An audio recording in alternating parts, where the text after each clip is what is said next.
Morning, everyone. Morning, Paul. Can you hear me? Just testing. You can hear me twice. How lucky is that? Is that better? Yeah. Absolutely fine. Right, we'll be starting in a minute or so.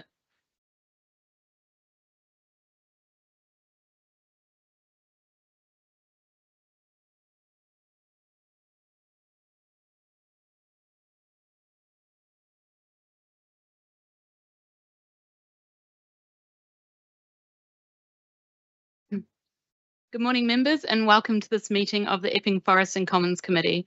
As you're aware, the public element of the meeting is being live streamed, and those participating in the meeting have given consent to their inclusion. The recording will be available on the City Corporation's YouTube channel following the meeting, and it shall be retained for up to 1 civic year. Whilst we endeavour to live stream all our public meetings, technical difficulties may sometimes prevent live broadcast. In these instances, we aim to upload a recording after the end of the meeting. All personal data will be processed in accordance with the Data Protection Act 2018. And for any further information on that, please feel free to contact us. At item 1, we have not received any apologies. We had some notice of some members coming late. Are there any apologies I should be aware of? Verdra Kennedy sends his apology. Thank you. Thank you. And I think we've got Jagdeep, one of the officers that sent his apologies, but we've got Paul in his place. The deputy chair will be arriving a bit late. He's got an event at Liverpool Street. If I could just jump in here to say a welcome to members and officers in the room, but also online. I can't see all of you because of the chairs, but welcome anyway. Apologies for my cold. That's a combination of packed trains, the air conditioning not working at Guildhall, and the FPS dinner last night, the other night, which those of you who were at was absolutely cram-packed. And I think all of us probably knew we were going to get something coming out of that. So struggling a little bit in terms of voice this morning. We've got two guests watching our meeting this morning. We've got Simone, who's working with Joe Hurst on the charities, and we've got Amar from Bancroft School in Epping Forest. So please chat to Amar afterwards. He's joining us for lunch. He's lucky boy, has been shadowing me for work experience. So we still have another few events to go. So welcome, Amar. So I think that's that in terms of guests and welcomes. If I could just say a reminder for the agenda, that we do have to get used to showing more clearly the division between the charities, the Commons and Epping Forest. So as last time, the different slides would appear on the screen to remind us of the division between the charities. And if I can also say a thank you to those who have submitted questions in advance. It has been really helpful. And I think officers will also agree that it's been incredibly helpful to have the questions in advance, because officers have been able to build them into the comments that they've made, adapt their material, and it's saved a huge amount of toing and froing of the unknown during and after the meeting. So thank you for that. If questions haven't been sent in advance, can you bear in mind that we need to wait the meeting towards the end when we've got some quite big decision items. So I am going to limit people's questions as we go through, even if not stop them totally, because I don't want to miss out on the discussion and information items towards the end. We'll obviously allow more questions with the superintendent's report, which I know are very up to date and not necessarily included in the papers. The other thing, Zoe, do you want to say something about the information packs? You can see we've vastly reduced the pile of paper that has been produced today, which is quite brilliant. But Zoe, do you just want to remind members of the situation there, please? Yes, thank you, Chair. So members will recall there's a discussion on the information packs in the last meeting about receiving hard copies. So we recognise that some members who receive hard copies of the papers might like to continue receiving these in hard copy, and some might prefer to receive these in digital form. So I'll be sending an email out after the meeting to get an indication from members on who that receives hard copy papers would like to continue receiving the information pack in hard copy and who would like to receive these digitally. Of course, we'll try to apply this as consistently as possible, noting if, for example, another officer is doing the papers, might not always be perfect, but yeah, we'll try to accommodate those preferences. Thank you very much. So thank you to everybody that's made their preferences known, and if we can confirm that with Zoe, that would be great. So Town Clerk, item 2. Thank you, Chair. At item 2, I've not received any notice of declarations of interest unless any members wish to make one now. No, can't see anything. Thank you. Seeing none, at item 3, we have the minutes. These are on pages 7 to 24 and a for decision, Chair. So if we can take those for accuracy and matters arising that are not otherwise on the agenda, please. I don't think there was anything. Not seeing anything. No, thank you very much. Right, that brings us to the first substantive paper of the morning, which is the Epping Forest and Commons governance proposals. Now, I'm not going to go all through those, but the reason we had to, sorry. Oh, yeah, sorry, item 4, which is the appointment of consultative committees and groups. This is a formality. This is to make sure that we formally appoint the member of our committee to the Natural Environment Board, and Verdra Paul Morris wishes to restand, and so we just have to formally confirm that. Is that confirmed? Yep, that's confirmed. Thank you very much. Right, now on to item 5, which is the first substantive item. This had to be put into a paper because when we were discussing this, town clerks, particularly Polly, wanted us to actually sort of formalise what we were doing, because it is kind of quasi-governance. It is not full governance in terms of the committee. There's 3 recommendations on page 26, nothing new, but we need to formalise them and to just move through each recommendation, and it may take a little bit of time just to get just to make sure that we've got clarity and to get volunteers down if volunteers do indeed want to declare at this meeting.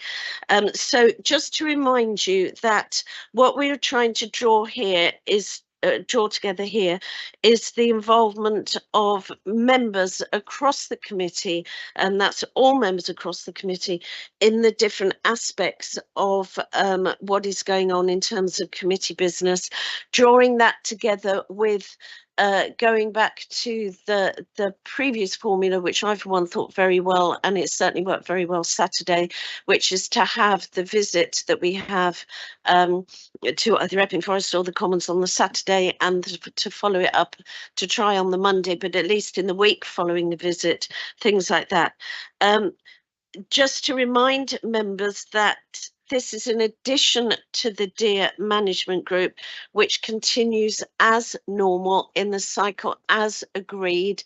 Will continue to report back to committee until and when they feel that they have served their purpose, and then that is ready to move forward. And it is also apart from any of the project groups that Jacqueline might want to say something about, either in this item or a bit later on. So page 27 is just the Epping Forest and Commons committee arrangements. This is to give us the opportunity for the formal meetings, trying to draw into line of regularity this problem for the officers, and then knock on to members of trying to make sure that papers align with what we need to do in committee. Now, it's still not always going to work, but the point here is trying to draw it into line, to have a deep dive at some point in September, but this time you will know, and I'll touch on it again later, that the invites have gone out to the whole Court of Common Council, that we've actually moved slightly the deep dive back to October, so that the Court of Common Council come out to Copt Hall in the morning, and then we have an informal lunch and then an informal deep dive meeting in the afternoon. So the timing of that is slightly different this year, but it's been an election year, so the timing of everything is slightly different. So that's really drawing attention to that in the visitors' visits. Anybody got any issues with that? No, can't see anything. Okay, good. Thank you. So going on to page 28, and this is the oversight, consultation and stakeholder groups. The main thing to draw attention to here is the oversight groups, where we're moving from having lead members that have had responsibility for a particular area. What we found there was that one or two of the areas worked really well, but actually the model of the Deer Management Oversight Group worked the best, and so we're trying to move to that for all of what we think are the key areas moving forward in the next year or so. They are not fixed in stone. With discussion with both the superintendents, what we've tried to do is to reflect the golden thread that we talked about last time, what their priorities are. If we get a year or so along and the superintendents and me in discussion feel that we need to change direction a little bit or add something, then we will do that. It may be out of discussions with the 150th that we need to set up a separate sort of parallel oversight group to focus on one of the aspects that is coming out there really strongly. So what we've got here is the 4 member oversight groups, and there's no balance of who can do what on the committee. Everybody can volunteer, but you will see, so that they're not officer top heavy, that we have got an appointed officer who will effectively lead the group in the sense of communicating with them, sending out the digital or the actual invites and so on. So right, okay, so I have an update here of members that have expressed an interest. So it may be that there's others to add here. So for the 150th, and if I can just say something there, we will need to start the 150th meetings immediately in the autumn, in September, because for those of you that have done any research on the Act, the final Act, and I know that a lot of you have, you will know that it was put together over quite a long period of time. And so what we've already got one thing set in stone, which is the launch of the parliamentary side of that in May 2026 at the Churchill Room in the House of Commons. And that will be the trigger for the timeline for the events that gradually move forward to the 150th. So it's actually going to be quite a long process. So we do need to get that going quite quickly. So at the moment, I've got Virgil Paul Morris, Virgil Michael Chapman and Virgil Nicholas Monday, which is brilliant. Any members that would like to be added to that? Vincent, fantastic. Anybody else at the moment? Right, excellent. And obviously I should have reminded people that the chair and deputy chair will get invites to all of those, but not leading the groups. So that's excellent. I think 1 or 2 of the members not here may be interested in that as well. Then the nature, resilience and landscape, Epping Forest, and this was nothing of my doing, but I'm very pleased that the 2 superintendents drew the terminology together for Epping Forest and the Commons, so I think that's great. So for Epping Forest, we have Virgil Paul Morris and Virgil Nicholas Monday. Anybody else in terms of members, in addition to the chair and deputy chair, that want to join with that in the room? No, you can always email me afterwards. Engagement and accessibility, we have Virgil Paul Morris, Virgil Michael Chapman, Virgil Nicholas Monday, chair and deputy chair. Anybody else that is interested in that area? That will include learning as well. Nicholas? Chairman, I think we should encourage non-Verdura members to join in the sense that it's becoming a Verdura We will. a Verdura Yeah. thing. There's nothing wrong with that because there's a lot of local knowledge there. But can I just go back a step? Within these groups, I've seen the paper that the town clerk helpfully sent round. There are lots of projects and topics, and we've dropped down to a level of detail which is very interesting and important. Approaching this as a former lead member for bufferland, for example, I could see that it's necessary to be on two of the groups in order to do the one role, in the sense that within nature and resilience, there's the management of the land, the landscape, carbon, and so forth. But then in engagement, you've also got public access, public use, and amenity for the land. So my motivation for going on, well, effectively every committee, was that enabled me to look across the piece. Yep. Am I understanding it correctly that the oversight group will delve into some of the detail around one of these things? Absolutely. These things, because, and how will it work in terms of time commitment and so forth?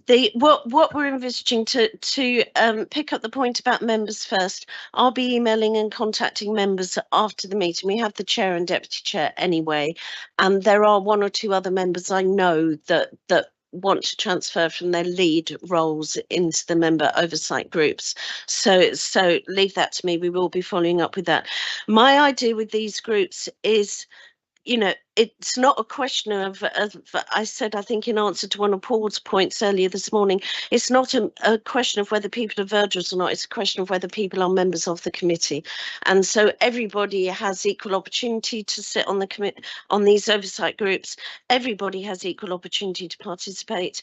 And, just please go for it. I think your point about one of the reasons why I wanted to set these up are exactly for that reason, to give a flow across different areas of our operations, to make sure that they are not siloed. And I think this is really, really important. So they're not meant to be separate areas. And you mentioned too, but if you take the 150th, the 150th is going to take in heritage, it's going to take in learning, it's going to take in events, it's going to take in any number of things. So I think that's really, really important, and I would encourage people to come to all, and people are equally entitled to come to none, but without a setup where we have subcommittees, formal subcommittees like a lot of other committees, then effectively the Natural Environment Board is our only effectively subcommittee. Then I would encourage people to get involved. Your point about what we discuss and how often, that's going to be partly driven by some of the points that the officer that's leading will pick up from me and the superintendent about the direction of travel we want to go. It's partly going to be to make us more responsive than we might be between meetings, but some groups will need to meet more often. The 150th will be quite intensive for 2.5 years, to be honest. So there's no point joining that if people don't really want to take part in it, become quite intensive.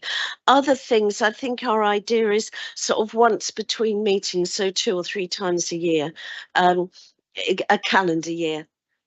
So this year, perhaps one in the autumn, and then it will really depend on the issues that come up. Remember that this is separate from project groups, which will drive some of the operational business side, like Wanstead Park, for example, that Jacqueline will be setting up separately. That will be different.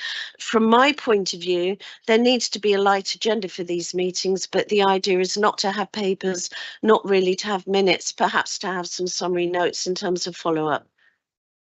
Thank you, Chairman.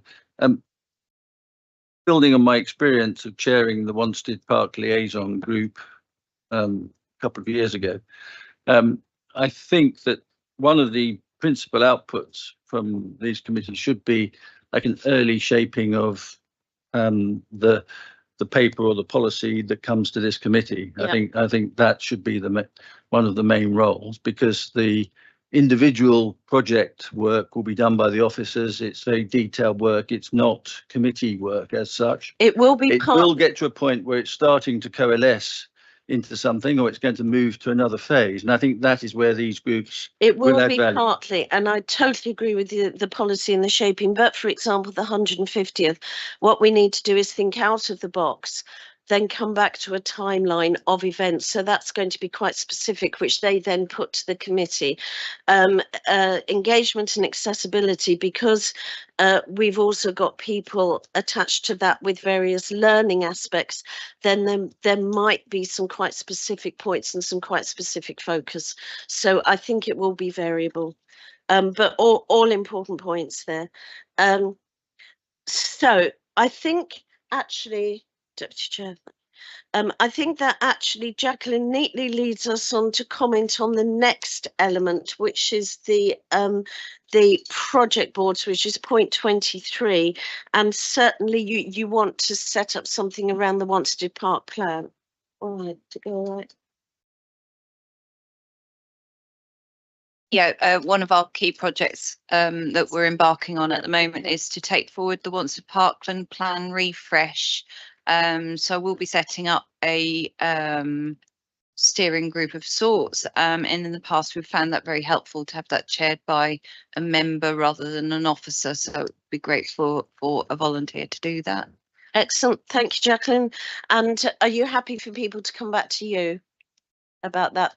Yeah, okay. So if you could come back directly, and I know there's one or two people particularly interested, directly back to Jacqueline about that, please. So that's the Wanstead Park Plan Project Group.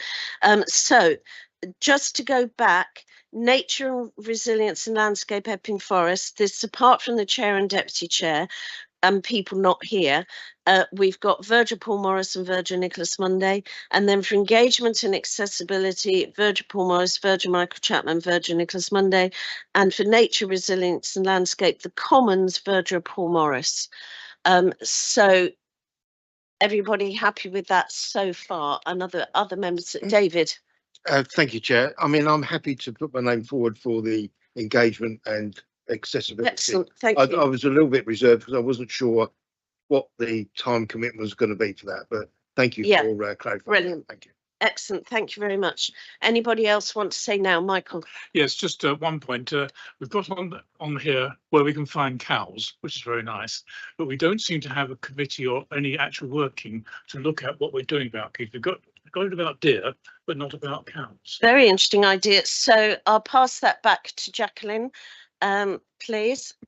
So the nature resilience oversight group would look at that. So one of the things that are coming up is a new grazing management plan. So that would be the sort of thing that the oversight group could look at in more detail prior to it coming to committee for decision. Excellent. It's also the financial side of it that I'm particularly interested in, because I'm still concerned about the deer management and the flow of. Yes, that's very interesting that you say that. We've got the same with the deer, with the cows and so on, and I think really we ought to have a look at that to see commercially how we're actually operating that as well as for the environment. Very interesting you say that, because when we were discussing these, we just felt it was too early to roll the deer management into the nature resilience landscape. So I think that may come eventually in 18 months, 2 years time, but it was too early now. But I think absolutely, and Jacqueline takes that point on board, and that can start as part of the nature resilience and landscape, but then maybe become separate, maybe not. But that's a good example of one that. Now I saw another hand up. George, was it yours? Yeah. Yes, thank you, Chairman. If it helps further, Chapman, I am on the deer management oversight group, and I'm also using that as a double-edged sword. I'm already in conversation, and this is more to the financial side that Michael was alluding to. So I'm already speaking to major retail suppliers about the cattle. Excellent. And Yeah, and there's a tremendous amount of work going on behind the scenes there. I know that. I was going to mention it later, but again, here in the paper that we've got at this meeting, we just felt it, and Jacqueline felt it sensible to lift the business plan, the financial plan side of what DMOG's been working on and what some of you individually have been working on to the autumn, so that we can look at that separately. I think it deserves a separate look at, and maybe even indeed a separate informal meeting. So Jacqueline's got that in mind and underway, but it gives an opportunity to thank all of you that are spending a huge amount of time behind the scenes on that. And Paul, thank you. Thank you, Chair. I'd really appreciate it if a couple of other members would think about joining me on the Commons if possible. Yeah, absolutely. I totally agree with you. And what we'll be doing, I'll just repeat, after the meeting, Paul, as I say, don't forget you've got 2 chair and deputy chair anyway. But I will be emailing people that are not on any of the groups after the meeting about what's, the availability of what's still left for people to be able to join. Yeah, so thank you very much, everybody. They're taking a little while to get through. If I can just say in conclusion that these were chosen and all of them are working alongside the golden thread that we talked about at the previous meeting, and we'll all come together, all of these themes, all these 3 big themes in the 150th, which is a massive opportunity for us in terms of media and communications, closing up on projects, potentially getting funding for projects, all of that kind of thing. So there's also that reason for why these have been chosen. So people really will be right within the mix of what's going on. Okay, now we now go into, I think it's 10 information items. I've had 1 or 2 questions in advance, which either officers have already answered people directly. People have said to me, no, they don't want it raised again at the meeting. And as I've said previously, I'm really appreciative of that. So paper 6. The Natural Environment Charity Review, the updating on the funding workstream. This has gone to all Natural Environment committees. I have to thank everybody that put into the BNG session and attended that. I, for one, found that really useful, and I thought the slides were excellent. They have gone out to everybody, but that was a good example of an extra informative session that really helps people see the cross-cutting, non-siloed work that we're trying to do. So Joe, did you want to say anything very briefly on that? I don't have much extra to add to that, other than I know that an awful lot of members have met with the Transform Partnership and they're carrying on apace. So lots of very good feedback with them, and I hope that report is due in September, October time. Excellent, thank you very much. So picking that back up in September. Now, going on to Burnham Beeches and the Commons business. And so by magic, Juliana will enable the slide to appear to remind us and those members of the general public watching that we are now going into Epping Forest, Burnham Beeches business. That was a slip of the tongue there. And before moving on and passing to Jeff, our Assistant Director Superintendent there, you will all have had notice now of Jeff's retirement, and there'll be opportunities for fulsome thanks to Jeff, who's staying with us until the end of August. I'd just like to say here that I've known Jeff since he first arrived in Epping Forest, which, does it make us both feel old or does it energise us? I'm not sure. But anyway, I know a number of other people have as well. And since that time, he's been a terrific addition to our teams and a terrific leader of our teams. I know very popular with operational staff on the ground. Absolutely trustworthy, hugely knowledgeable, and with huge knowledge and wisdom that I think will be sorely missed. and I know I'm speaking for the deputy chair there as well. And it's perhaps fitting that he finishes with the resounding success of the International Veteran Tree Conference, which we were saying earlier has been like the I was watching on YouTube the other day the famous Queen speech, which we did when she was very young, of the ripples being dropped into the pond and the ripples going outwards, and you don't quite know how many years it takes for those to actually reach their conclusion. But the ripples that have come out from the International Veteran Tree Conference have been superb. So what I've said to Jeff, so with our congratulations and thanks, is to roll item 7 into item 8. There's, you know, things that are quite amazing in the report from page 11 to 17, which is the contribution of the volunteers, and an excellent idea which I know Jacqueline's got underway for Epping Forest, which is the Meet the Ranger events, which have been a superb success. And then we're going to go into also the film of the International Veteran Tree Conference, of which our previous Lord Mayor takes a starring role and was quite brilliant. So we're going to sign him up for all future filming. So Jeff, our thanks, and over to you. Thank you.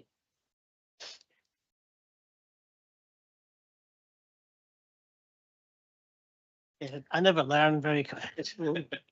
Anyway, thanks, Chair, for that. So what I thought I'd start with is follow on from the AD report with a number of highlights over the last few months that the teams have sort of wanted to put in front of everybody. This one here is, I think, especially for the deputy chair, who's about our income generation at West Wickham and using the car parks, trying to get more money from them all. So we've got a few projects coming on stream over this year. The first one has started, which is Paw Wash, which is a franchise for people to wash their dogs after a day out.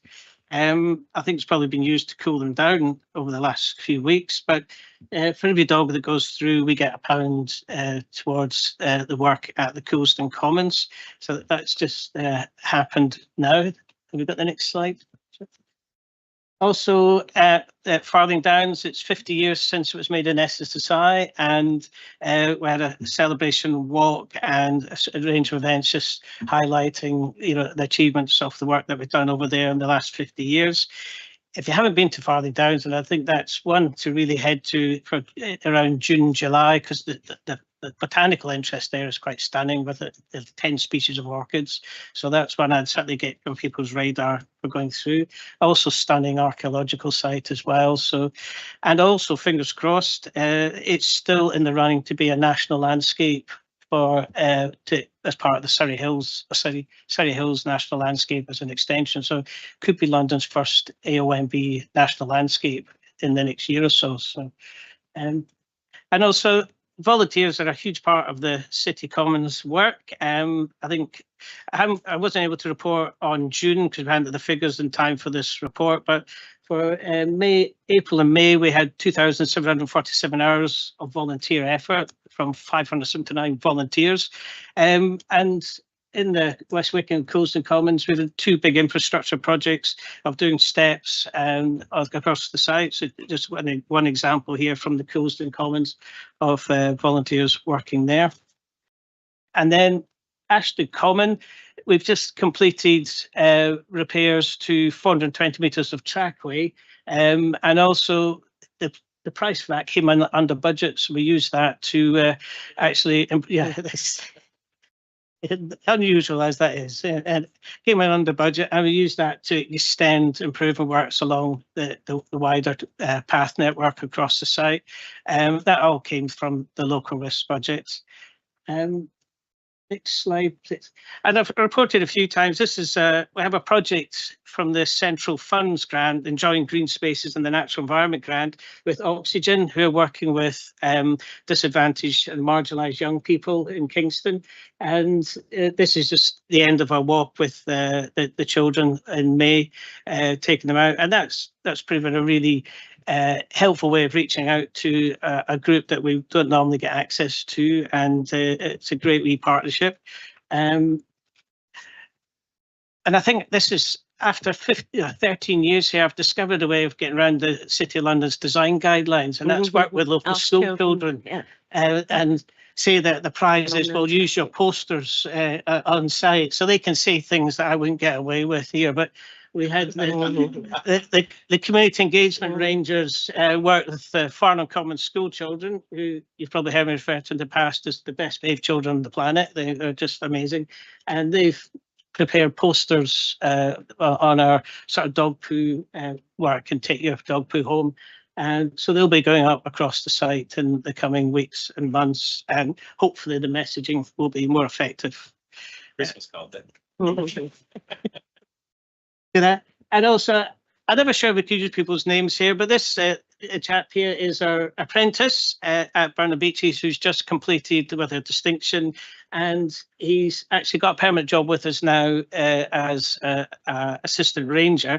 And I think it's one of the stories which I've mentioned a few times, but I think it's something that we should be focusing on in the good news story of the apprentices that we've had, and also the number we've kept on, and the work that they've gone through. So I think that's something that I know Chairman and Deputy Chair have raised it with me, that we need to just be a bit more active in promoting, but a nice little success story of keeping skills within the organisation. And finally, green flag. Amazingly, we've got 8 green flags this year. I have to give a shout out to the senior ranger at West Wickham, who had 5 inspections and audits to do. So he's on holiday at the moment, I think, recovering from experience for that. And also, I think we were really pleased because we get the flags. We've been lucky to get flags regularly, but I think one of the themes this year is that our scoring, we've got maximum scores possible at Burnham Beeches and places like that. So it's not just, it's not just a repeating exercise that, we have improved on things there, and that was reflected in our results. And the example here is these are the volunteers and staff at Ashton Common showing off their flag there. Moving swiftly on to the Biodiversity of Pollard Trees Conference. I've got a quick verbal update, and then we've got a video, and thanks, Chair, for warning Alderman Keaveney there. He had an inspired speech, I have to say, that worked really well through the presentation. So on that. And just a reminder, the conference, we had 3 core aims that I brought to committee, which was to draw together an international pool of knowledge on the biodiversity of ancient trees, because we do a lot here, but there's a lot of work been going on elsewhere in Europe. We wanted to try and bring that to people's attention. We also wanted to outline the concerns of biodiversity in ancient trees, and also to look at how we can maybe address some of these concerns. And then also, the previous 30 or so years ago, the city held 2 conferences on ancient trees, and these are still baseline reports that are referenced and still available to the public. And we wanted to get a resource on the biodiversity aspect of ancient trees, which is under recorded, hopefully create a resource that could be a reference point going forward. And then I had a little bit of a secret aim, which was to sort of restore some of the lost cachet of the City of London as a leader in ancient tree management, and that was a sort of an underlying on that. I'll go to the next slide. I think before I go on, I mean, we had a fantastically successful event, but I have to say thank you to the SGI UK, who hosted us at Taplow Court. Absolutely stunning venue and an amazingly lovely spot, and they were wonderfully generous in the provision, both in terms of the venue and also supporting the operating of it. So we've got Justine Marsh on the left there, who's the General Director. Alderman Keaveney, he's representing the staff and volunteers here for the City of London, who were just amazing. I had a comment through the conference, which I think I need to share, was a regional manager for the National Trust just commented that he was in awe of my staff. I claimed all the credit, of course, but everybody, staff volunteers, did an amazing job. The climate action strategy were wonderfully supportive. They gave us some additional budget to help with the event, which was very helpful, and also did a number of the presentations and underpinned a lot of what we did. We had 30 international delegates, 1 from America and across there, and that it had an international flavour to the conference, and we were very grateful for their commitment in coming over. And our caterer had a tough job and did it amazingly well, and just a big thanks to them. Just a few quick updates on the work, just to give you a flavour of the scale of it. There we are outside Taplow Courthouse. The conference went over 2 days, 1 day at Taplow Court for 14 lectures, and another day at Burnham Beeches. So we go back, sorry, Jules. And then we had 43 speakers in total and chairs, 200 delegates over the 2 days, 30 delegates and speakers from 11 countries, and 31 staff from the Environment Department involved with actually making it all happen. And it had a fantastic buzz. I felt very inspired with the support from colleagues. You know, Business Support Services team put together 26 posters for us all. I mean, it was a mammoth effort from their side. We had a range of other support across, not just with the Environment Department, but across the wider team. Really appreciated. And we had great debates and discussions, and that bit worked. Taplow Court, the sessions we had were very much focused on biodiversity. Lots of people came in wanting other lectures on why ancient trees are special, but we focused on the biodiversity theme. So we had the introduction, which was led by Dr. Helen Reid from Burnham Beeches, who had just got her MBE, which was lovely. And then we focused on fungi and invertebrates. And the bit, if we'd only focused on biodiversity, I think these conferences could get quite gloomy as you just despair at the state of some of these things. So we wanted to look to the future and just see, well, what can we do about it? And we had a good range of presentations on work's been done by different people across Europe that showed ways that we can bridge the gap from when the ancient trees we have now to, they're going to decline over the years, but before we get the new ancient trees of the future. Some of that work we've led on at the city, and we were able to report on that. What's the next one, Jules? Day 2 was at Burnham Beeches. Fantastically complicated logistics with 12 workshops over 2 sessions to get 200 people round on time. It all worked. And there we had these 2 themes of pollards and biodiversity and pollard trees for the future. And I think people found that people found the work that the city's been doing really inspiring on that side. And I think we all, myself and the wider staff, we hadn't really appreciated how significant, you know, what we do in the wider field, how innovative and at the forefront of things. So we hadn't really patted ourselves on the back collectively enough, and that came through in spades, I have to say, from the feedback of the delegates and the work that we were showcasing that the city's been doing over the years. And finally, the conclusion. I think we achieved our first 2 conference aims of bringing that experience together on biodiversity, highlighting, you know, the issues come out of it, but also giving a bit of a map of the way of the future of how we can and make sure we can mitigate and compensate for some of the difficulties. The conference proceedings will come out. They're getting produced by the Borocultural Association, and that will hopefully get the baseline report that will be a lasting legacy. And I think the unwritten 4th aim that I had of restoring the city's cachet, we achieved it very substantially. People found the day a really special sort of event. I think the City of London staff, I think they got a huge amount from it. We all recognise the work that we're doing. I think we've began to appreciate the importance and significance of it all. And I think as a final reflection, what I hadn't fully appreciated is that our colleagues in Europe, we're ahead of the game, sadly, in the decline of our the wood pasture habitats, because we industrialised earlier. We've had less of these traditional farming husbandry practices. So we've had to restore some of these habitats over the last 150 years. Our colleagues in Europe are just entering into that period of decline of these traditional lifestyles are declining. They're not grazing their wood pasture habitats. They're not working the trees. So the problems we've been tackling for the last 150 years are the problems that they're about going into. So there is a wider conservation issue that's not going away across Europe. And we are very clearly seen as the leaders at the forefront on sorting that problem. Anyway, we've got time for the video. Brilliant. Yeah, we'll go straight into the video. Is it?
Thank you, Jeff and the team. Quite brilliant. You will see from the end there that we've still got to do final editing. So things like Helen's MBE, for which we hugely congratulate her once again, still need to be added. The end logos and so on still need to be added.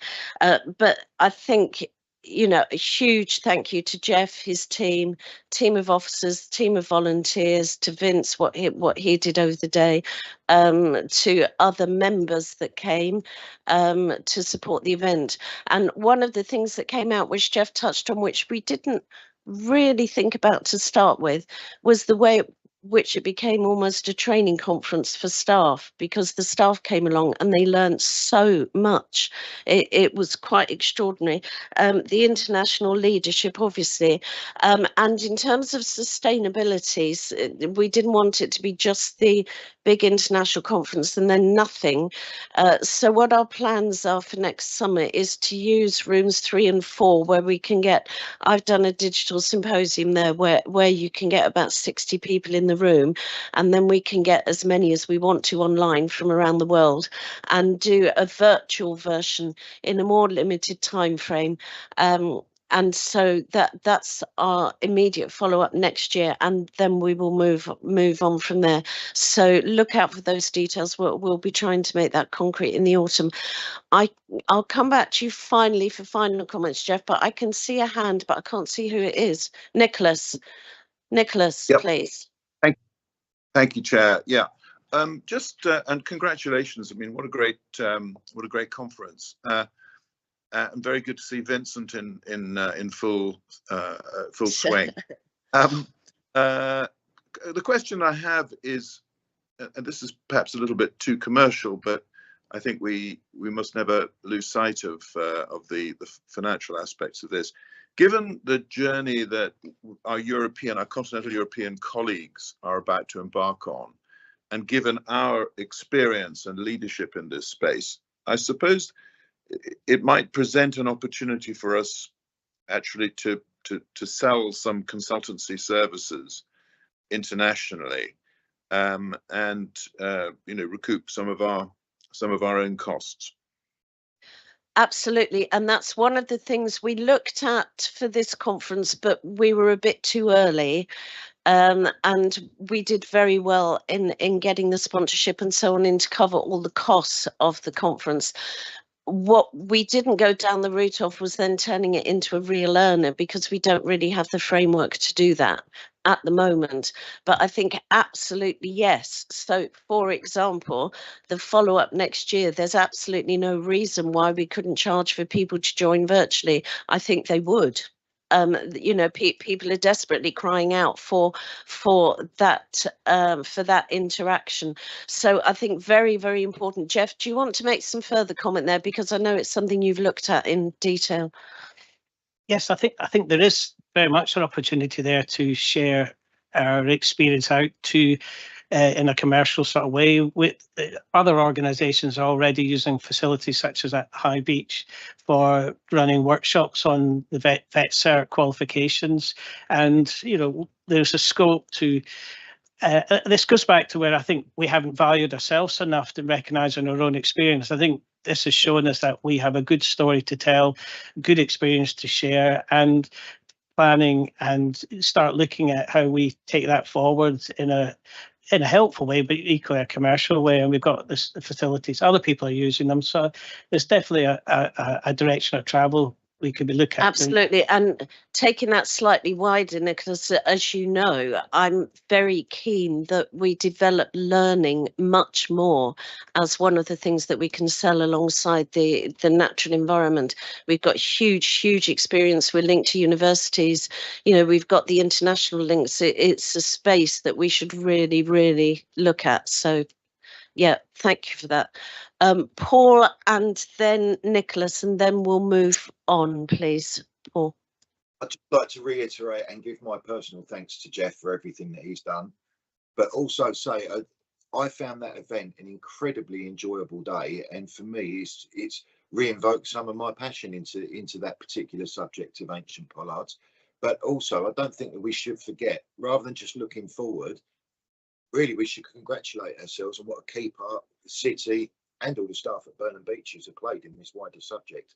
It's pretty incredible in its own right, really. So thank you to everyone. Absolutely, Paul. And it almost took us by surprise over the 2 days, the number of people that kept coming up to us and saying, thank you, City of London Corporation, for what you're doing. Thank you for protecting this. Thank you for putting this on. Thank you for doing that. I mean, it really was a constant message the whole time. So you're absolutely right, Paul. Thank you for that. Nicholas, and then I'll go to the Deputy Chair to close up. Thank you, Chairman. I wanted to reiterate what Sir Nicholas said in that I think the city as a whole is engaged in a number of cutting-edge climate-based or climate-focused, biodiversity-focused initiatives. We see it in Epping Forest, we see it frankly everywhere, because it's a necessity, and the city should look to producing within its structure some kind of centre of excellence or centre of learning. Absolutely. So that the city encapsulates its learning in a way that it can articulate. It could do it commercially, but it may also be worthwhile to participate in conferences and so forth. So rather than have lots of people just doing excellent work, sometimes you need to focus it in a way and effectively rebrand the city as an innovator in this space. And it has to come from the top, and you have to feed information into some form of structure, because then you've got something to sell and you've got a voice to be heard. Absolutely. Absolutely, hugely well expressed. Deputy Chair. Thank you, Chair. If I could just add my personal thanks to Jeff. It's been a real honour to work alongside you. You know, you're an incredible guy, and I hope you're proud of your many achievements in working for the city, because I think there certainly have been many, and I'm sure there'll be many more to come in your next chapter. So thank you, Jeff.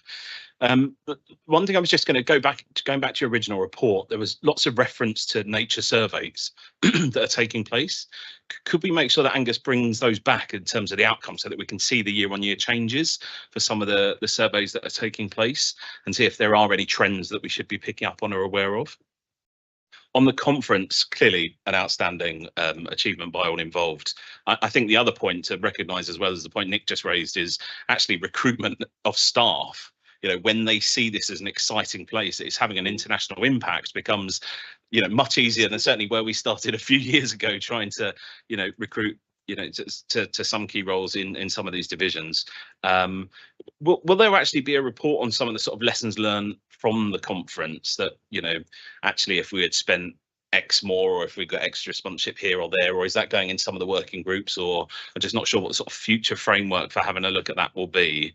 I think clearly from the video, though, the message to the staff and volunteers is, you know, the work you do here matters, and I think that sort of comes out loud and clear in that conference. So well done. The final point, Jeff, was just a sort of questions around the Chilterns ANOB, which I understand from the challenges in Parliament over the last few weeks with the National Planning Policy Framework, it may be under threat. And, you know, the ANOB frameworks more generally, the concerns with MPs being suspended and having the party whip and other things taken away. I just think it's probably worth members being aware that there is a concern between the need to develop and the impacts of the natural environment that is growing. And I think we have to think about, from a public policy perspective, whether or not we should be making representations in some of those areas. Thank you, Chair. Jeff, go ahead on all of those as far as you can say. I think biodiversity reporting, I think that's one of the themes in my golden threads that I feel that needs to be developed over the next 3 years. We're good at some of the sites, other sites there's a lot of work to catch up on. So it's certainly one area, if I was still here, you know, but one area I would certainly encourage that we need to up our game on. We're still well ahead of many organisations on that, but there is a bit of work to do there, and I think that will help guide decision making and priorities going forward. So, but yes, I can certainly feedback to the team for the ancient tree report and then get that headlined up. Feedback at the conference, we sent out an online questionnaire to all the paying delegates. I haven't yet done it to the staff side of things and guests, so I'll do that. We'll get that feedback and we'll draw a report together on that. The emails we've had are just amazing. So I'm sort of looking at, you know, anyway, we'll see what the feedback says. Yeah. And yes, the Chilterns ALB, that was disappointing that has been closed down, but Surrey Hills is still alive, and I certainly think it would be very helpful to flag up the significance for London of having Farthing Downs still progressing through that. That one's still progressing. That there is a context that hopefully people haven't overlooked, but it might be good to remind them of that. Thank you, Jeff. So to be picked up again.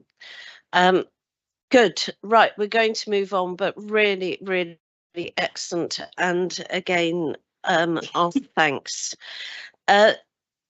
Item 9, there really isn't much to say there. The point of doing this time, we had the in-depth discussion last time, is to show you that from now moving forward the risks are split. So here we've got the commons risks, and then later on with Epping Forest we have the Epping Forest risks. So this is page 37 to 51. As always, we need to be comfortable that officers have identified risks and are mitigating against those risks. We're not going to have an in-depth conversation, as I say, because of what we did last time. But I think Joe Hill is online if anybody's really struggling with that. No, okay, I think we're okay, Joe. Thank you very much for doing that. And I should just say that in the future, we'll have a go in the autumn. It might be quite tricky. We have to split out the buffer land complementary land risks. but there is a lot of crossover there, and so that technically is actually quite difficult. So we need to just take some time and think about how we're actually going to do that, and maybe trial 1 or 2 ways of doing that before moving forward. But this was the big one, so thank you there.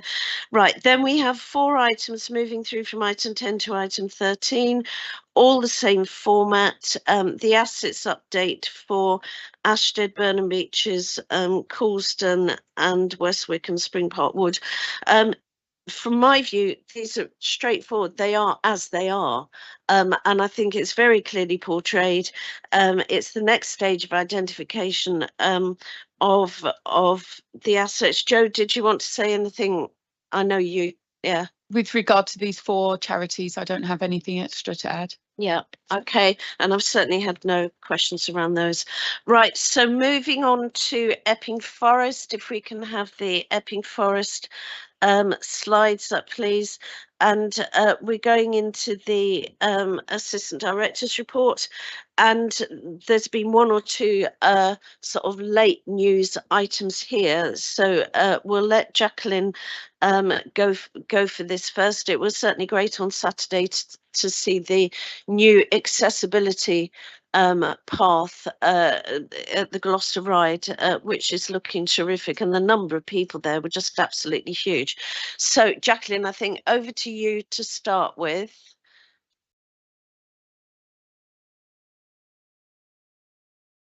There we are.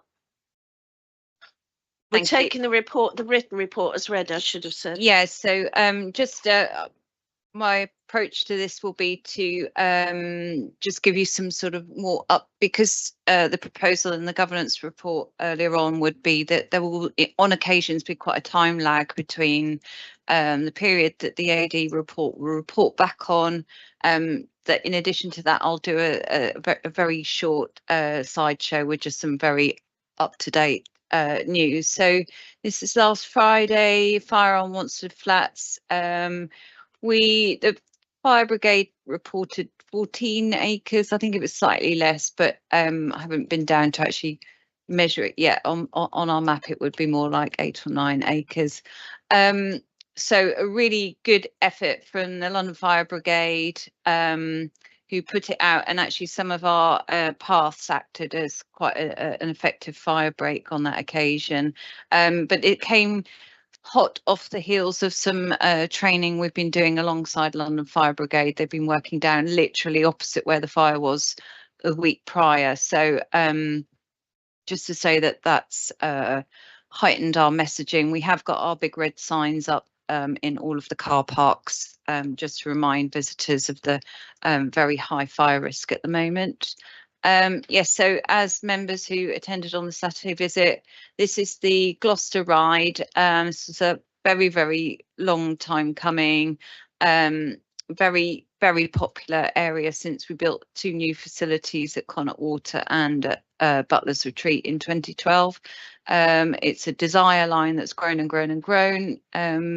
During COVID and in any kind of wet weather, the path and the desire lines, as people kind of walk around there's an example on the right before, the path at one point got to about 40 meters wide, with people just creating more and more areas where they were skirting around the path, which was in turn, this is SAC area, so it was just creating more and more damage to the SAC. So in our SAMS mitigation strategy, quite some time ago, a master plan was drawn up for the Chinkford hub area, including creating a surface path here. So now that we've got the SAMS, some of the SAMS funding has been drawn down from development, we've been able to use that funding to create this path. It's already being really well used, making a big difference. And 2 days ago, phase 2 started as well, which will link it from behind Butler's, where it runs up to at the moment, to the visitor centre, and then down to our main car park at Bury Road. So this has been well received, and also joins up with our new Bramley Hedge Trail. Our fabulous estates team have been very busy. They've completed the new play installations. This is the Wanstead Park play area. Next slide, please. They also helped us out very last minute with our new robo mower, fantastic piece of machinery, to clear the vegetation at the back of the grotto, and that's to enable the phase 2 restoration works to the grotto. That's actually a lake bed. We're not happy with that, but that's another whole subject which I know members are aware of. Also over the summer we've embarked, now that we've got our new extended team, we're able to do some of the nice to-dos we've always wanted to do, so I'm doing a lot more public engagement. We've attended a whole suite of different local events with our stall for information and just engaging the public about their area of Epping Forest. That's worked out really successful, been very well received, and we'll write a report up on that at the end of the season. Volunteer Week happened, and we did lots and lots of events and occasions to celebrate our amazing volunteers. And our volunteer event that's held at the Guildhall for all of the city volunteers. We're very proud that one of our volunteers was chosen to be a speaker to talk about his experience. And Deputy Chairman also invited some of our most high contributing volunteers to the garden party at Buckingham Palace, which was absolutely lovely. Next slide. Okay, and just to celebrate our site, this is from yesterday. We had a great day. Because around about half of our staff have been onboarded in the last 18 months, we have a very big effort to get to know each other and to learn what each other do in terms of their practical work. We're spread out over 8,000 acres, doing lots and lots of variety of different roles. So periodically we're having staff conference where we focus in on the work of a particular team. Yesterday it was all about the estates team, who set up a really fun activity morning to get everybody engaged in the sorts of work that they undertake. It's also an opportunity for our staff to get to know each other and mix up the teams and get to know people that they don't normally work alongside. So that was a fun day. And also Green Flag Award awarded again, and our Green Heritage Award. So there we are celebrating. Thank you. Absolutely brilliant. Thank you, Jacqueline. And again, our huge thanks to the staff out on the ground, who are quite often our unseen cutting edge of making all the ideas and things that we talk about in the committee actually happen. So I think some really fantastic ideas that are beginning to come through. The green flags again, I mean, absolutely outstanding. I think the 15 green flags and 14 heritage flags across the open spaces put us right at the top globally in terms of global leaders in the biodiversity and heritage space. So I mean, really, really excellent. And I think the other thing, if I can just stress, I think that the way in which the fire and Wanstead Flats was dealt with, along with the London Fire Brigade, shows the work that the team has put in over a long period of time. So it's the learning in terms of the local community, but it's also the cutting of the grass at the right time of years, the putting in the natural obstacles, all of the actual concrete things that the London Fire Brigade complemented Jacqueline and the team on in terms of bringing that to a swift conclusion. You know, I know sometimes, you know, we might get a more difficult, more complex situation, but that was a really, really good outcome of the work that had been done on the ground. Now I can see Paul on the screen, so if we start with Paul, I'm going to take one question from each of people that want to ask any questions here. Paul. Again, I'd like to add my thanks, but I'd also like to state something that is a massive achievement. It might seem really obvious and it might seem it should happen naturally, but we've moved to a point now where we seem to be deciding stuff and within a short period of time it's being delivered. That is a major achievement, I would say, since COVID. The progress is happening at pace now. So I'd really like to congratulate Jacqueline on everything that's going on.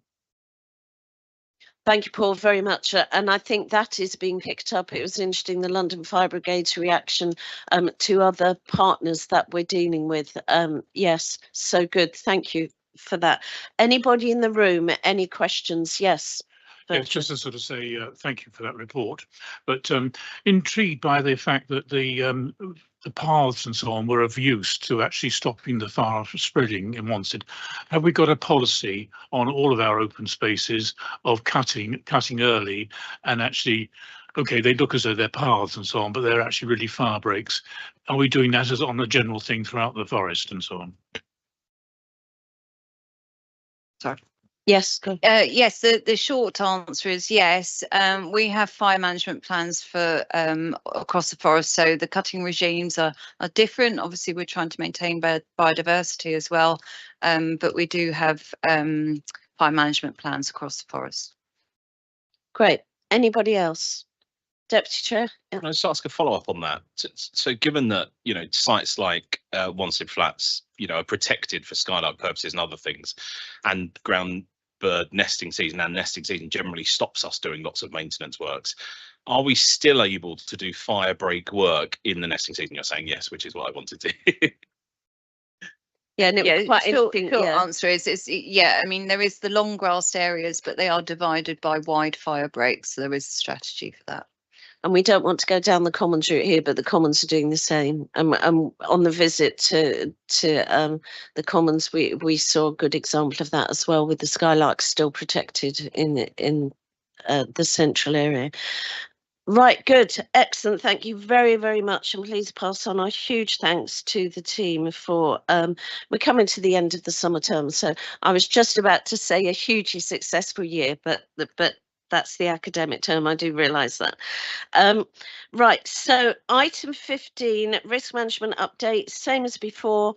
For information, this is the Epping Forest risk split out from the Commons risks, really to show you that we have done it. We had the fulsome discussion in the last meeting, and we will pick that up in the autumn, and the same comment applies with moving into the split then again from complementary land. We will do the best that we can.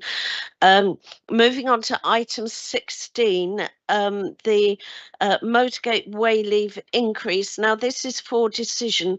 I'm going to go to Brian for this, and this is fairly straightforward, and the answer to the obvious question about why the jump and why the delay is because of the delay with COVID and being post-COVID and so on, with the recommendation to approve option 1.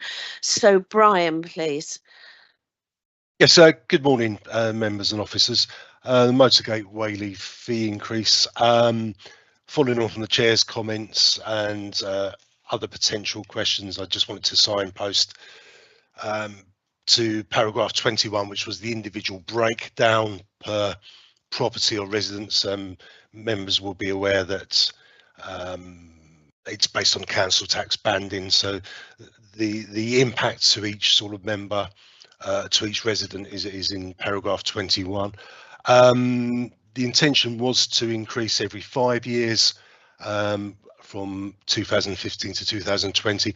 COVID and the staff restructuring. My post is relatively new as a way leave officer, so we've spent the last 2 years getting on top of the way leaves, making sure we know where they all are, and then it felt the right time to increase was 2025, with very much the view to increase again in 2030, which will be a 5-year review, bringing it in line to sort of our rent reviews, and just making it a little bit more not open, but so the way leave office, the way leave holders know that there's going to be an increase every 5 years. Our agreements do in fact suggest that we can increase when we like, but there's a big administration background with staff here and the Chamberlain's department, so I think the 5-year review is something that we're very much keen to carry on. And my final comment, I'm taking the paper hopefully has read is the RPI figure was taken from the Office for National Statistics, which is the same index that we use for increase in fees and licensing payments that the committee approved in the January meeting. So happy to take questions or guidance from there. Thank you, Chair. Thank you, and we do have some questions for you, Brian. I'm going to start with the room, so Alderman Keaveney first. Thank you, Chair. Two questions from me. One is just, you just picked it up, Brian, which is why we're using RPI rather than CPI. It does seem to be, it's not a measure that is used in many contexts today. There's been a general move away from RPI in these sorts of arrangements. So that's just one question. Second question, I know it's a rather more comment. I think a 5-year review, although I appreciate the staff demands that more regular reviews pose, I think a 5-year review is probably too infrequent. I think we should be looking at this every couple of years, maybe every second year or third year. I mean, we've got a 55.9% increase in fees with it, having had a 10-year review, albeit with a period of fairly high inflation. I think we're going to see a sort of inflation continuing to bump along at the sort of levels that we're now familiar with for the next few years, and I think in that case, you know, we're going to be coming back in 5 years' time with another big jump. Would it not be better to be bumping it up by a little every 2 or 3 years rather than waiting for a big jump every 5th year? Thank you, Brian. If we take all the questions in one go, I think that makes sense. You've got quite a few, I'm afraid. Paul on screen next. Yeah, I have no issues with what we're doing. I've had previous experience with this, and I'd just like to request, if as and when we get to the stage where we have refusal, I've intervened, I know other verderers have at points, at a local level. This is the points where, as verderers, I'd really like to be engaged before any enforcement action. Chances are we're going to know the people. Chances are they're probably commoners as well. And there could be an easier resolution with a quick chat with verderers before we get to the point where we start dumping concrete blocks across people's driveways. I think is important. Thank you, Paul. Come back to that. George. Thank you, Chair. Just point of interest, how much does it cost to collect this? You know, it's not an awful lot of money, and the officer mentioned admin, etc. Does the cost outweigh the point at all? Thank you, George. So we've got a cost of collection point. Virgil Mundy. Thank you, Chairman. More of an observation. In other things that I'm involved in, most of this type of thing has been moved over to AI and automated. It's regrettable that COVID and staff shortages led to us having a dark period in terms of effectively collecting a levy. I do hope that going forwards this will be automated and it can be done much simpler and more frequently. Thank you. So use of technology, and Michael, Virgil Adams, did you? Oh no, I've done what you wanted to. Right, okay. So, and then we're grouping all these. So Deputy Chair, yeah. Just to add, it will be, usually we see all fees and charges in January, as you know, Chair. It will be interesting in this because then we get to see it in the rounds across the Commons as well, and we stop the inconsistency in people saying to us, why are we charging one thing over here and one thing over there?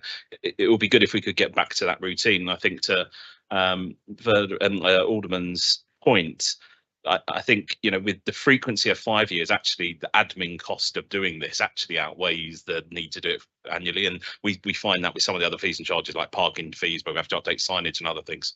Okay, thank you. So we've got, just to run through the list, RPI 5-year review question mark, the getting the knowledge through onto the ground to the vergers in advance, cost of collection, use of technology, and the timing of when this could come in future, drawing into line with the timing of others. So Brian, over to you. Thank you, Chair. Yeah, I'll certainly answer some of those questions. The easy answer from Verder and Morrison's and compliance concrete blocks. It's very much a last resort. The invoices will go out in October. Most of the fees are collected by direct debit. We suspect there may be a little bit of comeback. You know, why the fees increase, you're not carrying on any maintenance, etc., etc. Normally, I think, Brian, it's sorry to interrupt. I think the verger's point was more along a pre-warning that comes down to our vergers, because they're the people represent commoners on the ground, that this is going to happen, so they almost don't get the phone call after the letter comes, and then they're picking it up without knowing about it. I think it's a purely practical point. Yes, absolutely. I agree with Further and Morris that when we get to that stage where we've got the figures of non-payment, we can engage with the vergers, seek local knowledge and contacts. Previously on some debts associated properties, I've gone round to people's houses to introduce myself and do a sort of face to face instead of just letter writing. So yes, I'm happy to take that on board. I think that's a good suggestion that we use local knowledge. As for bringing it down to more of a 2-year or 3-year review, I think that's certainly, it's been brought up. We can take that into account. I work closely with the land agent, Trishan Vetter, so I think we can make that decision and save a lot of pain and administration by reviewing it every 2 years on either RPI or CPI. We followed RPI because that was the index we use for the fees and increases recommended by my colleagues in the Chamberlain's department, but I'm happy to look into that and see if CPI is a little bit more appropriate than from RPI for the next increase. I don't know enough about the difference between CPI and RPI to comment, but certainly take that on board as something we should look at and liaise with Chamberlain's department on okay, if that's a better index. Yeah. You mentioned direct debit, but the wider use of technology to limit the administrative time. I mean, God forbid that we go into another pandemic soon. I'm sure we will eventually. But so that we don't get a disruption of some of these problems. I mean, where are we at with the technology rather than just direct debit?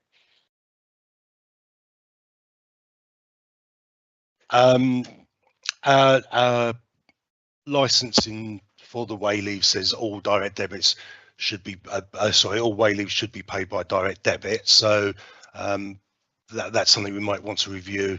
Okay, and I if think there's an easier option. Yeah, okay, thank you, Brian. Jacqueline's going to step in here. Thanks, Brian. Yeah, RPI is the index, sorry, that we use for our fees and charges. It's historically been RPI. I feel like I have asked that question before, but I will do that in advance of our January meeting when we have our fees and charges report. And I think there was an aspiration to put the way leaves into that report for consistency. However, the second question about administration does weigh in that this was something that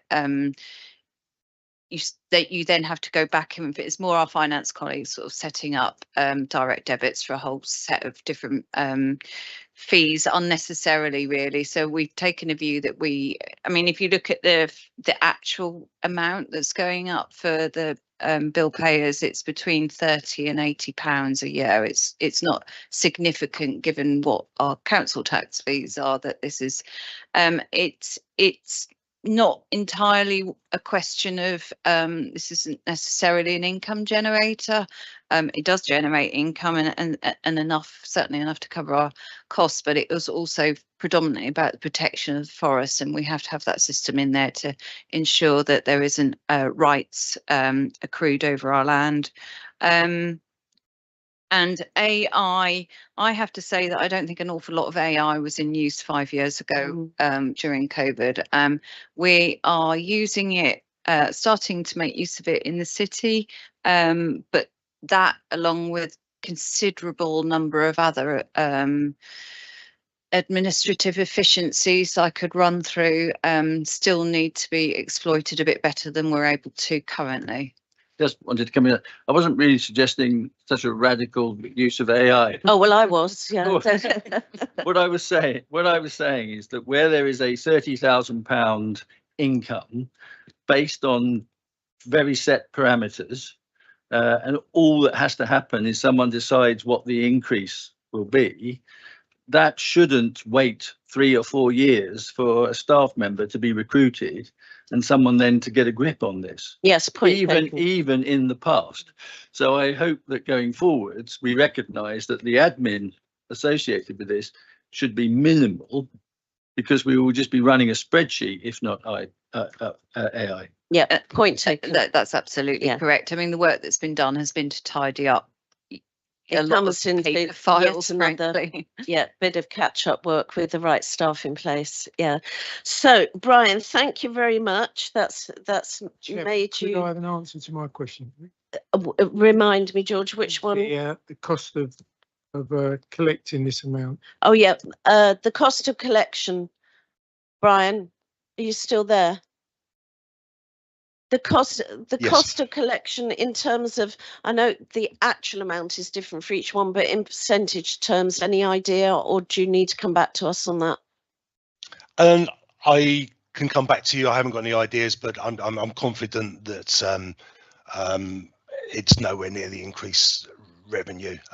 There's processes with my time and admin time that it won't be all taken up in admin costs, but I can certainly look into that and get back to you. Yes. Okay, George, and then what Jeff. I'm trying to establish is, do the means justify us going through all this? Is it not best to have a caveat in place where we don't worry about collecting the sums? Our access to the forest is protected through the caveat, and then we don't, just a stamp. How many times do we send out a bill? A stamp is £1.70. Multiply that by the amount of people. You're looking at £500 every time we send out a letter. So, why not have a caveat in place saying that we retain the rights to this, and just don't bother collecting? Yeah, absolutely. No, Jeff and Jacqueline wanted to come in, that their fingers are itching. So Jeff first, and then Jacqueline, and then we'll move to, we've got Paul on the screen, and then we'll move to decision, please. Jeff first. As a guide to the costs on the fees and charges reports, we have a standard fee that applies to everything of £69 this year, which covers our costs for, it's a sort of an average figure, but that's the figure that we use for all applications to cover our costs, and then the simple admin costs. Send out 3 letters, and there's six. It's not as simple as that, Jeff. With all due respect, it's these things, should be looked at. I think it's an important point, maybe not one for discussion now, but Jacqueline, do you want to comment on where you're at? And I think in terms of the way leaves, so we have an admin fee that we charge, which is more than covers our costs for any sort of license application. If there's additional staff time, that's also weighed in. In terms of the way leaves, this is all set up in direct debit, and there's nothing is done by paper. We don't even have an inbox or an outbox in the office anymore. Nothing's on paper or using stamps. And this is fundamentally about protection of the forest. It's certainly not one that we would let slide. That's very reassuring, Chairman. Thank you. Thank you, George. Right, Paul, final question. Yeah, it's more of just a point of observation, going back to what George was just saying. It's part of the Epping Forest Act that we do this, and it's part of forest management. It's a bit of a traditional thing that it's a token charge for way leave access, and it prevents the forest from being eroded as a boundary. And then just as a follow-up to Brian, I appreciate that you'll engage with us, but I just want to refer the point, whilst it's a job for you guys to do as officers to deliver and charge, it does have an impact on us with our local electorate at Epping Forest level. So I'd just like you to be mindful of that. Yeah, I think it's very important, Paul, to build that in, and Brian's nodding, and I think everyone's on side with that. Yeah, good. So excellent all round. Taking those comments into account, can we move to approve this with all that? And we'll look with officers in follow up in terms of making sure that we take all of those points on board. I've listed them and we will go back and cover them.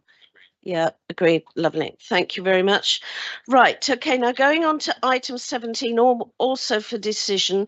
I know that we have Alderman Lyons that sent some questions through to the town clerk.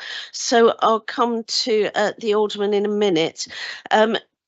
This is a fairly straightforward authorisation, but Jacqueline, I had the same question. Why coming to committee? So do you just want to explain that? I mean, I'd love to. It's I think there's a finance question. It's something would love to be able to buy this. Yeah. Yeah, sorry, it was a slightly late report because we didn't appreciate that it did need a committee decision, but apparently it does. I can find out the particular this is one of the reason. Things we're relying on the chair of Projects Hub to sort out for us. Hopefully going forward in the charity review. I mean, this particular fund was set up, I know finance colleagues will tell me I'm wrong for using this terminology, but in my world it would just be called a sinking fund. It's a commercial operation, the golf course, and in order to keep it going and keep it viable, we need to reinvest in it. And with our sort of annual deficit funding, that just wasn't able to build up a reserve to invest in machinery. So some time ago, this fund was set up, and it exists under those old auspices. I think going forward with our grant model, we can just absorb this into the wider fund, but this is what it is for the time being. Just to say that it did make an actual profit of £216,000 last year, so which is, fantastic. Excellent. Going from when I joined 10 years ago, they made an operating profit of 6,000. So it's a real success story, and this is just about us continuing to reinvest in the product. Excellent. I think that's really helpful background. So thank you for that, Jacqueline. Nicholas, over to you for your questions, unless you want to do them through the town clerk. I'll happily quickly do them. No, okay. It is slightly sort of specific, but we have the responsibility for making sure that we've got the right machinery to enable the golf club to function properly, and having done this at other golf clubs myself, it's really important to make sure that when you do make a decision to spend money on an important piece of machinery, that it's done in the context of a clear understanding of what the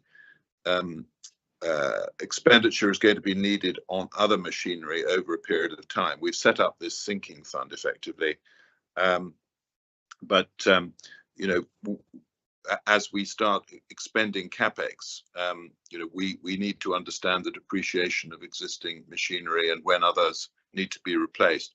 So it's really in that context to just making sure that we're not making this decision in isolation. We're making this decision in the context of the longer term call on this fund, and as sort of subsets of that, just because we're doing it with John Deere, I just wanted to get confirmation that we have a contract with John Deere where we are using them to supply all of the machinery, because you can get so much better deals if you are doing that. And the final point was whether or not we had looked at, whether finance had looked at whether or not this continues to the strategy of buying equipment continues to be the right strategy versus leasing machinery, which can be gives us a little bit more financial flexibility. And the final point, which is a much smaller one, is that the maintenance of machinery like mowers can become very expensive unless you have the in-house capability in a workshop to sharpen blades, because if you're endlessly outsourcing equipment to a contractor like John Deere, the running costs become extremely expensive. I know this is very niche. I know it's completely off the sort of reservation as far as the main thrust of what we're doing here. But if it comes to the committee, I think we do need to be able to satisfy ourselves that the officers responsible have looked at these aspects and satisfied themselves that we're going down the right course. Thank you. All brilliant comments, Nick. Thank you. And Jacqueline's going to respond. Chairman, could I just before you respond, Jacqueline, you probably want to take this now. I've just looked online. There's several online that model, some hybrid, ranging from 15,000 down to 6,000, 4,000 even. Not seeing any at 21,000. Just right. Okay. I don't want to go down that procurement route at the moment, but Jacqueline, as far as you can, respond. Thank you. They're very good questions, some of which we are looking at in more detail currently, and particularly the depreciation and the forward planning is something that needs picking up in detail as part of the charity review and the grant settlement, and that applies across the whole estate, not just the golf course, but we have significant fleet and machinery that we need to consider, and is currently in terms of procurement, there is a transport oversight group within the city that you have to complete a business plan to before we get agreement from the city to spend on vehicles and machinery. So there is I guess a kind of oversight or audit process there. We are, as I say, looking across our whole fleet, looking at how we plan ahead strategically, and that's an ongoing piece of work that we're very conscious of. It's always happened quite effectively in the golf course in that they're very well aware of their own needs. So one of the things that we do is use particular suppliers because of the need for a reasonableness when there is a repair or replacement parts, that there is some kind of locality. John Deere is one of those suppliers that's within the area, but it also is about the machinery, all the parts and the talking to each other and connecting to the tractors and machinery that we've already got. We've also looked at the buying versus leasing. We don't buy new, we buy ex-showroom models at best, and we always source a deal on that. And again, we have a good relationship with the suppliers, and we do have an in-house workshop. We have an in-house workshop and garage at the Warren for all of our main fleet, but on the golf course we've got a machinery workshop and trained staff, so anything like blade sharpening is all done in-house, so it would only be a significant repair that would go out to the dealer. Hope that answers things. Thank you, Jacqueline. That's really, really interesting, and it gives a good opportunity to explain what's actually being done, which I think is important, and also shows one of the areas where if we can get through the full charity review, then we should find that we have more flexibility in some of these things as well. So thank you, Alderman. It's raised a number of really important points. I've got two questions. I don't want to spend hugely much longer on this because we've got a big substantial item to come, but Paul and Virgin Monday, and then we'll call it a day. I think from a committee basis, we could be over scrutinising this. To do a good job, you need good equipment, and the staff that we've got on the ground are leaders in their industry, and they kind of know the machines that they want. I'd quite like to see a wider review on this rather than looking at it in sections, and just look at, do we need more equipment or better equipment to perform the forestry service? In the long run, it will work out cheaper to have the right stuff. I'd like to see a bigger bit of work on it. Timely point, Paul, and I think this will be one of the subsections of a lot of the work that's going on at the moment. Thank you, Nicholas. Thank you, Chairman. Related point, actually. I think surely when we go into the mechanics of the operational charity, some of these things will be like within the commercial arm, and will be managed as such. Because Sir Nicholas's point is that in a golf club you'll have people, a team of specialist people that are looking specifically at this. We obviously have that within our organisation, but in a streamlined charity structure, it would be sensible for that to be in a commercial arm that can then enter into leases and so forth and behave in a business-like way. Absolutely, which I think is why it's a very timely discussion, actually, Nicholas, which I know wasn't your aim with the questions you were asking, but very timely discussion to have now, and also for officers that are overviewing what's happening at the moment with the charity review, to take into account, you know, some of these operational things. Yeah, absolutely. Yeah. Good. So for the moment, with that caveat, can we move to approve this, knowing that Jacqueline as superintendent and the work on the charity review and procurement and all of these other things are going to inevitably see changes within the next 6 months or so? So can we approve at the moment? Good. Excellent. Thank you. Now that's bringing us to another substantive item, if only because this has been so long in the making. And I remember doing the visit back in 2018, and there's been huge discussion about this, again, affected by COVID. There's some key strands to this, which Paul is going to explain to us. Paul Moynihan is going to explain to us. I think we need to hear that first. I do need to remind members that this is a project proposal for Gateway 2 project, and that basically what we're asking members to do is to agree the release of funding to look at future options, to look at a feasibility study to move towards future options. That isn't what we're deciding today. So can we go to Paul first, and then I think to Emily, and then we'll go from there. So Paul, thank you very much.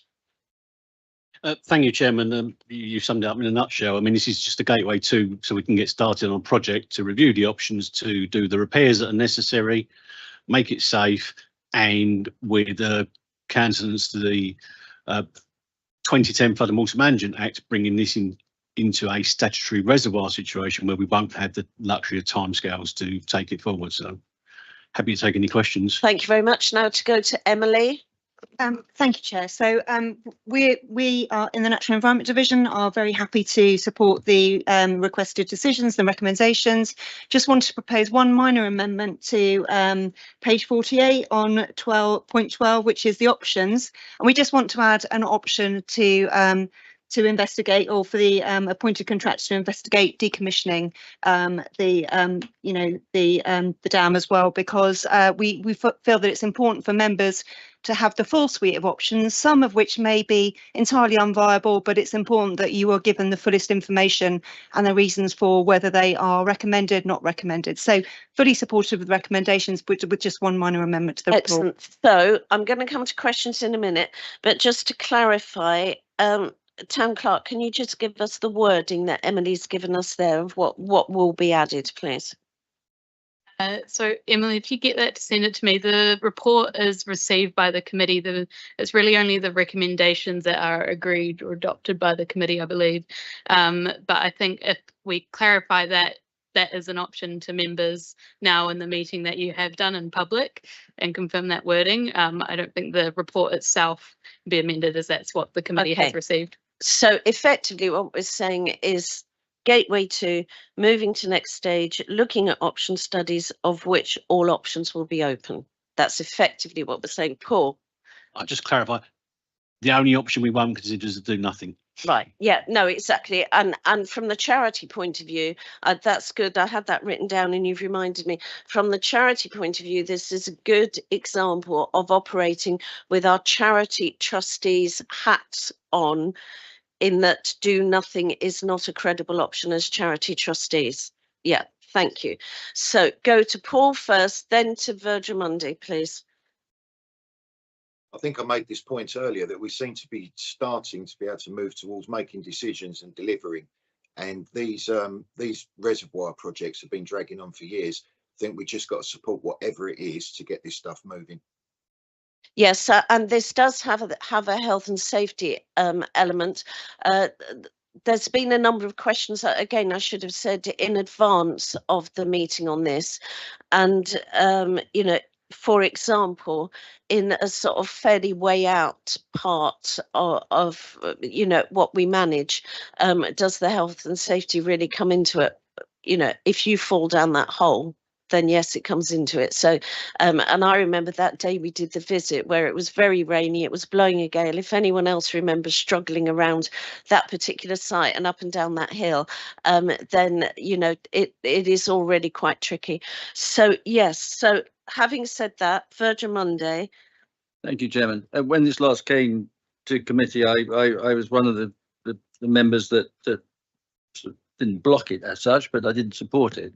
I now very much support it, and I very much support the additional wording, because I think that this is actually complementary land. Yeah.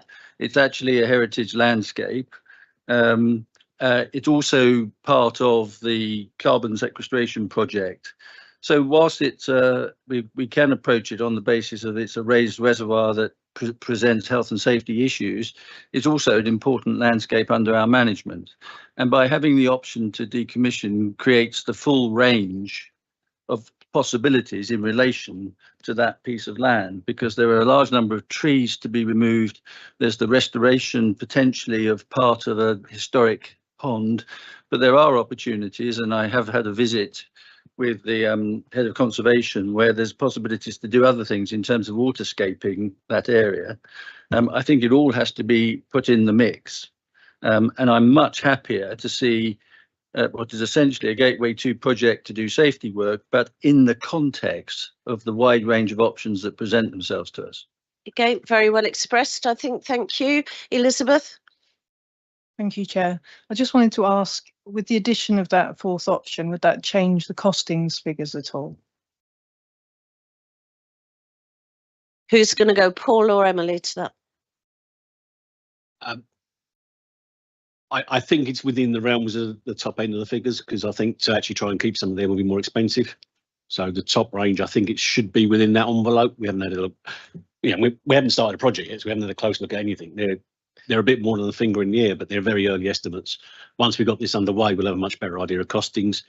In terms of the options and the scope, this is purely going to be a dam safety project, making a dam safe and compliant with the likely legislation that's going to come in place. So options of mitigation downstream, landscape improvements upstream, we're not considering those as part of the works. We will be cognizant of them, and we'll ensure that these won't be detrimental to those proposals. But for instance, discontinuous of the reservoir means making sure it cannot reform naturally. That's a large excavation, probably between the two culverts, so it can't reform. That will have a very significant impact on the earthworks. It's an excellent question. So I'm going to go to Emily next. Thank you. I just wanted to reassure members that we will be looking at the whole landscape, and if there is a need or an option or recommendation to look at different solutions that involve have impacts on the wider landscape, then we will consider those. As Paul has said, this is a health and safety driven project, but it is going to be done within the overarching strategic approach. So we will make sure that the final solution does deliver as much, many of our strategic priorities as possible, whether that's biodiversity or climate change mitigation, access, recreation, etc. We will put that in context and present any additional or supplementary proposals to committee as well. So you will get a full assessment. It won't be done in a silo fashion. So I just want to reassure members of that. Thank you. So is there anyone else that wants to come in before I go to the Deputy Chair here? No. Okay, Deputy Chair. Well, I was just going to reassure members that this is just Gateway 2. So this is just the survey work. This is not commencing work. So we get another opportunity before that begins if we're not happy with any of the output. Given the insurances, I'm sure everybody's happy to approve the paper. Thank you, Chair. Right. Okay. So is everyone happy to approve the paper on that basis? Thank you very much. Good. Right, going on to item 19, again, as we said before, with the Commons, this is fairly straightforward, as is. Huge amount of work represented here, I have to say, that when it's condensed into a paper, isn't quite so obvious. But thank you to everybody who's worked on this and fed into this. Again, Joe, basically factual. It is what is. Yeah. Yeah, a short introduction. This report summarises findings from research across all land parcels associated with Epping Forest Charity and the steps taken in carrying out that research. It's important to note that work on complementary land in particular is very much in train, and I'll give a brief update on that later in the agenda. Thank you to questions from Verda and Monday. I have an additional comment to make that will be on the minutes as well, and that is in relation to the sites listed as complementary land in the appendix. These were acquired by the City of London for use in relation to their protection or other support of Epping Forest. Decisions taken on their management must take into account the principles articulated in the Bufferland policy as adopted in 1993. The Bufferland Action Plan adopted in 1998, as well as particular site-specific considerations as appropriate. Happy to take Thank you very much. And we can pick up any questions more relevant to non-public in non-public, please, if I could just say that to the committee. Thank you for just for the benefit of the other members. The question I asked is that in the legal implications section on 134, there is essentially the statement that we have certain obligations in relation to trustees and charities. I wanted it to fairly balance that. I wanted it also stated that there were certain obligations or expectations running with the management of complementary land.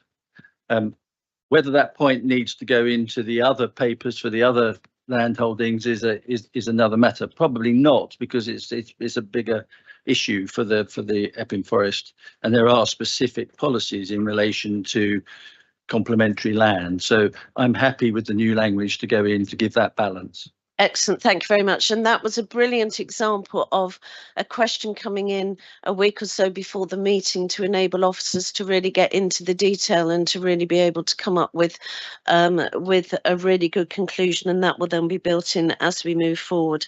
So good, that was for information. So moving forward, I've had no questions in advance, no items of public, any other business from anybody else, except if I can pick up again the item of the fire at Wanstead Flats, which Jacqueline reported on earlier, is particularly for members of the public listening and all of us out on the ground to keep spreading the message that people need to take care. We've done a huge amount of preparation. Our operational teams are absolutely brilliant, but our best friends here are the general public and the users of the people that are actually out on the ground, that are taking home litter, not leaving glass bottles, not dropping even cigarette hubs and so on, so that we can try to keep our areas safe, and so it doesn't hold up the other work that our teams are doing out on the ground as well. But once again, a huge thank you to those teams, which I'm sure the members of the general public also share, that are listening in at the moment. Thank you, Town Clerk. Thank you, Chair. Item 22 is exclusion of the public. Do members agree to exclude the public? Thank you very much. Thank you to members of the public for joining us. Thank you, members. Please wait while we stop the live stream, and can any members of the public attending please leave the room?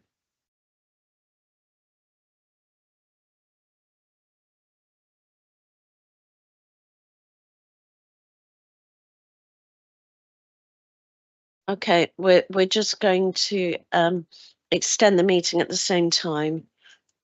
Did you give a briefing to the student was here